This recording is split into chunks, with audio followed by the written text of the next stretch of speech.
Muito bom dia a todos, né? Tô aqui hoje para falar de um relato. Tô aqui no sítio, um lugarzinho bem tranquilo, mostrar para vocês a vista aí. Muito verde, energia emanente, né? Que a gente recebe das árvores. Bom, o que eu tenho para falar antes do relato projetivo? O seguinte. Deixa eu virar aqui, senão eu tampo o microfone. É o seguinte, eu tenho visto, eu li isso em algum livro, eu gosto muito de ler, e teve um dos livros que eu li de mestres, né? Mestres eu considero aqueles que adquiriram certas capacidades e têm o domínio dessas capacidades. Então, eu lendo esse livro, ele falava o seguinte: leia, estude, acompanhe e aprenda com aqueles que tiveram experiências. Por quê?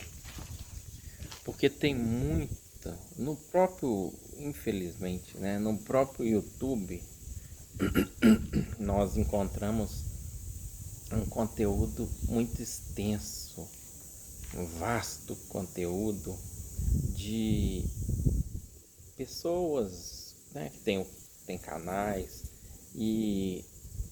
mas de experiência mesmo são muito poucos, sabe?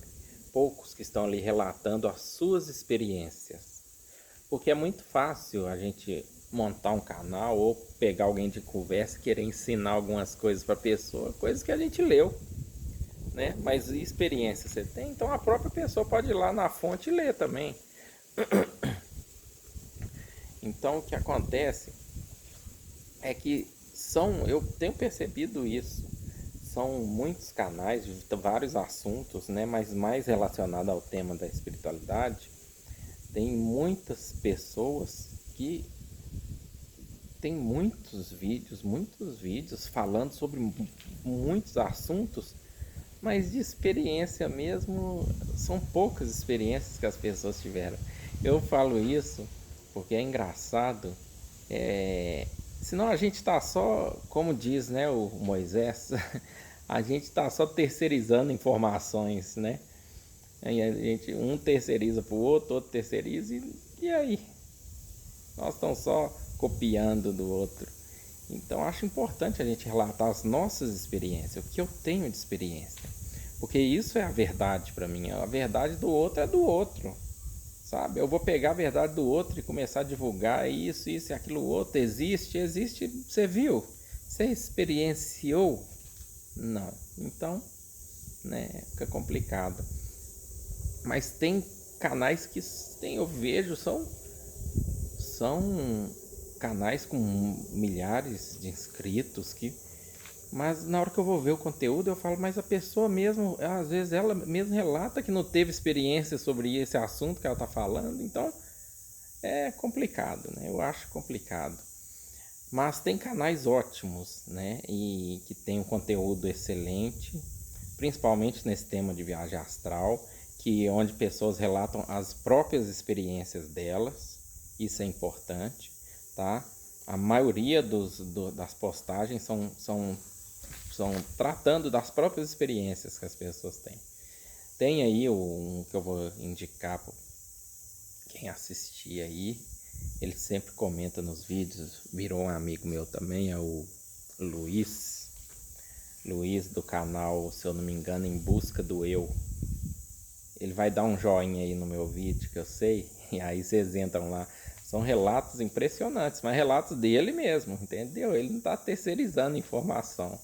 Isso é importante, porque a gente aprende com o outro, a gente vê e faz associação, sabe? Isso também acontece comigo. Eu achava que era assim, então é assim mesmo, né? Agora eu preciso ter minhas próprias experiências e tudo.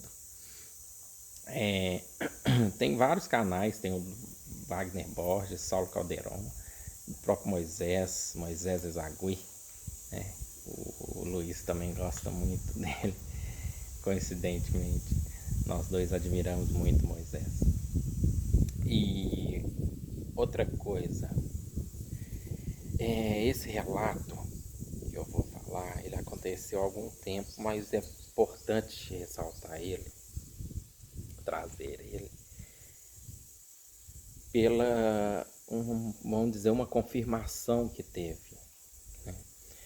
Eu fiz os exercícios que eu faço comumente, né?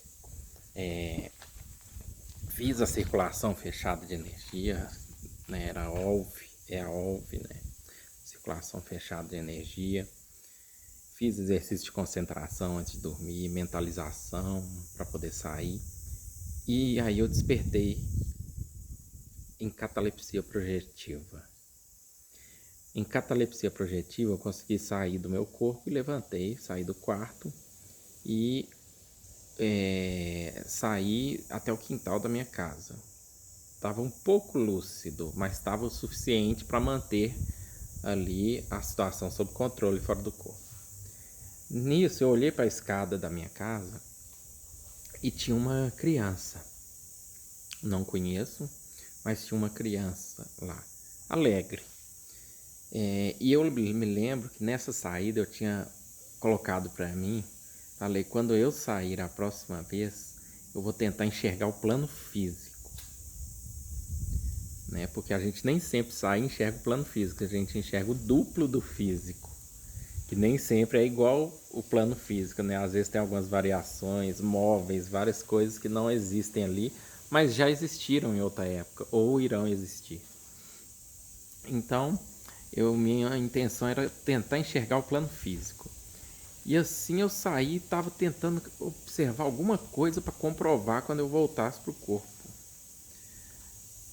O que aconteceu quando eu vi essa criança? Eu perguntei para ela, olha só, né? Como que a gente viaja às vezes na maionese. Eu perguntei para ela, falei, será que você pode me ajudar? Eu estou tentando enxergar, para saber como faço para enxergar o plano físico fora do corpo. E aí, essa criança falou assim, é só você massagear, aí mostrou na cabeça dela, né? Falou, só você massagear essa parte aqui atrás da sua cabeça, que aí você consegue enxergar o plano físico. Eu falei, bacana. E eu não lembro se foi o lado esquerdo ou direito da cabeça, sei que ela mostrou na hora. E eu fiz isso. Quando eu fiz, ficou tudo muito nítido. Ficou muito nítido tudo. E coincidentemente, as coisas ficaram com um brilho diferente. Então, eu falei, nossa, bacana. Só que eu não sabia ainda se eu estava enxergando o plano físico 100%. Eu tive muita flutuação de consciência também, que é o que você mistura o onerismo, né, estado onírico ali, com a projeção. Então fica aquelas imagens, parece sonho, depois volta a lucidez, depois vai e fica nessa flutuação de consciência. Tive um pouco, porque funciona da seguinte forma, gente. Você está ali fora do corpo. Se você começa a dar atenção a um fato que não é pertinente ao plano extrafísico, assim, vamos dizer como exemplo, fixo ao plano extrafísico, fixo, você acaba se deixando levar ali pelo estado onírico, né? E aí vai ter essa variação, ou seja, eu estou aqui com determinada intenção e de repente eu vejo passando uma pessoa ali que é um amigo meu. Eu olho para ele, ele me cumprimenta e pergunta, e como é que tá no serviço? E aí eu deixo aquilo que eu ia fazer fora do corpo de lado e começo a dar atenção a isso. Então eu perco a lucidez e acabo entrando nesse estado onírico aí. E depois a gente volta à lucidez ou não, ou acaba perdendo de uma vez e emenda com o sonho. Né? E aí, eu lembro que eu fiz bastante coisa. Eu saí na rua, eu olhava as coisas, estava tudo muito nítido e tudo. E fiquei intrigado com aquilo. E eu decidi voltar pro corpo também. Já tinha um tempinho, alguns minutos que eu estava fora, eu falei, eu vou voltar para registrar tudo no meu corpo físico. Então eu voltei, eu concentrei no corpo e voltei para ele. Voltei. Quando eu voltei para o corpo, eu pesquisei no dia seguinte parte do cérebro relacionado à visão.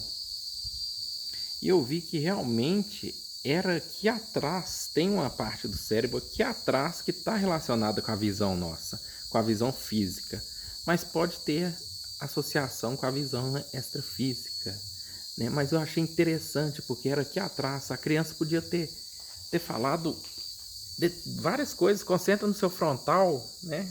Concentra no frontal que você vai ver o plano físico. Concentra, sei lá, no coronário, no cardíaco, né? Pede lucidez, podia ter falado, mas ele foi justo no ponto que realmente está relacionado com a visão, né? Eu não sabia disso, nunca estudei a respeito do cérebro físico nesse ponto, qual parte do cérebro que é responsável pelo que no corpo, mas eu achei interessante esse relato aí, então eu trago para vocês, né? E aqueles que se projetam também, né? O Luiz, o meu amigo Márcio também, que se projeta. Então, tentem aí e me deem retorno aí.